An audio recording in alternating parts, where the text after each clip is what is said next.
Today I messed up by not knowing what I was wearing. I was a mall goth. Yeah, I know. I was shopping at Hot Topic and spotted a t-shirt that I loved. It was black with a picture of a raven on it and the word nevermore. I'm like, oh, fuck yes. I love me some Edgar Allan Poe. I need that shirt. So I buy it and it goes into the regular rotation. Here's where I fucked up. I wore it to a record store. The cashier compliments me on it and I thank him. He says, "Are you excited for the new album?" I freeze. What? Nevermore has a new album coming out. I stare at him for just a little bit too long before going, "Oh. Yeah. Hell yeah. Of course. Super excited. Can't wait. Gonna be good." He gives me a weird look and I finish checking out. I just want to apologize to every woman who has ever worn a band tee and gets asked, "Oh, you like that band? Name 3 songs." Because it's entirely my fault. I wore a band tee and didn't even fucking know they were a band. Today I messed up by accidentally creeping out a girl. So for context, I'm in the first year of uni and for freshers, my uni has organized like a bar night. Initially, I went with my friends but we got split up when we went to get drinks. Before that we were in like an outdoor area, and the entrance to the bar kinda cuts into the middle of the queue for the bar, so I ended up pushing into the queue in front of a girl with no friends in sight. I immediately profusely apologized and offered to give the spot back, but she insists it's alright, so I instead offered to get her a drink. She refused initially but I insisted out of guilt. Keep in mind the queue at this point is at least 15 to 20 minutes from beginning to end.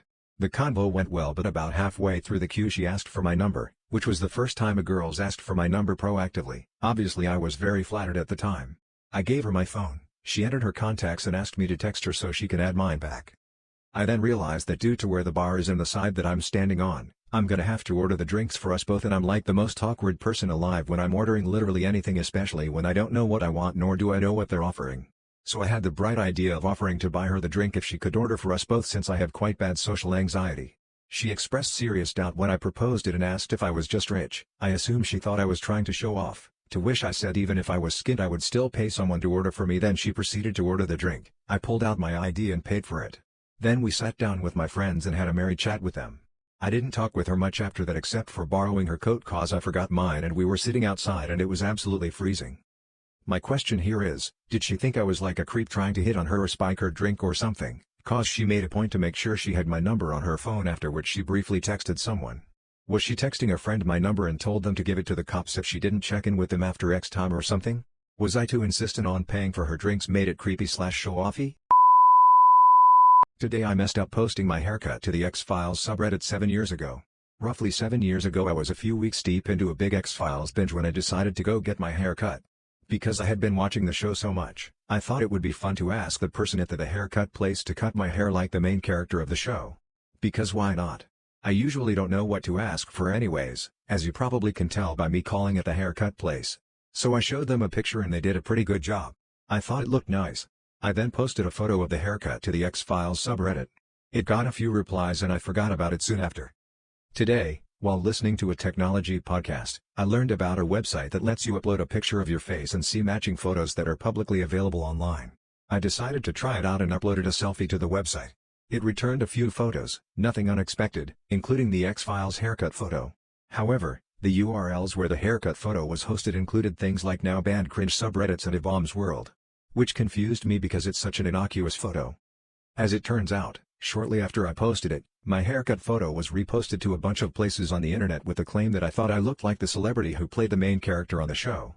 It was also featured in several listicle-style website posts about delusional people who think they look like celebrities. To be clear, I didn't think that. The same way I wouldn't think I looked like Dwayne "The Rock" Johnson if I was bald, or Kevin Hart if I was short. But I guess I should have clarified. So now, for the rest of my life, if anyone searches my face on one of these find pictures of you websites, they will find out that the internet thinks that I think that I look like David Duchovny. Today I messed up by wearing antiperspirant only on my pits. I attend my friend's wedding yesterday as a groomsman. I'm overweight, have a sedentary lifestyle for the last 2 years, and I'm in an AC environment more than 90% of the time. I live in SoCal and his wedding was at a rec center near us. It was 80 degrees Fahrenheit outside with 60% humidity. Manageable for your average Californian. I'm not your average Californian, having only lived here for 3 years and made no attempt to acclimate from WA weather. I get there early to help set up. We're instructed to arrive already in our suits, and all the doors to the rec center were open, so the AC was ineffective. I'm already starting to sweat, and I removed my jacket. I try to sit as much as possible to avoid heating up, But that doesn't too much since there were things to do and I didn't want to sit around while others were working. At this point, I've managed to keep the sweat down by dabbing my forehead every now and then. But things are getting warmer, people are showing up and everyone is wearing their suit jackets now, so I put mine on. Now I'm really heating up. My jacket is unforgiving and I'm really starting to sweat, having to dab my forehead every couple of minutes now so I don't look like I'm dying. I make a lot of jokes about it with everyone so it's not awkward, and things get along. The wedding is supposed to start soon, so I make a command decision to go sit in my car with the AC blasting for a few minutes to cool down. This is successful, and I feel refreshed and ready for the ceremony. Except, the ceremony starts almost an hour after it's scheduled because the bride and groom are off somewhere taking pictures. So now I'm back to sweating, but I think it's mostly fine. Until I'm outside, standing in the cruel sun a little after noon, and the ceremony runs for 40 minutes. My God, I forgot how much harder it is to stand still than just stand up and being able to shift your weight and walk around.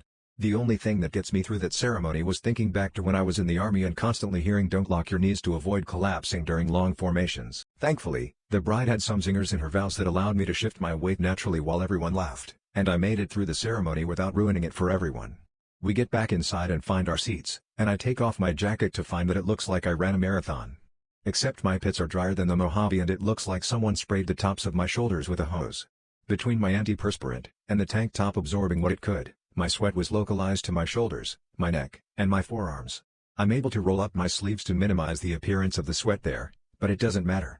My sweat pauldrons look out of place, and not a single other person was sweating to the same point as me. I was pretty embarrassed, but it was just too hot to put my jacket back on to hide my shame.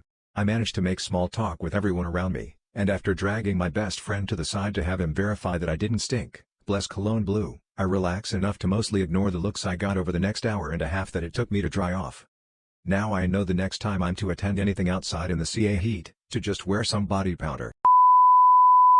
Today I messed up. I might have interacted with a pedophile. I'm a writer. A few days ago, someone asked me to write a shrinking story.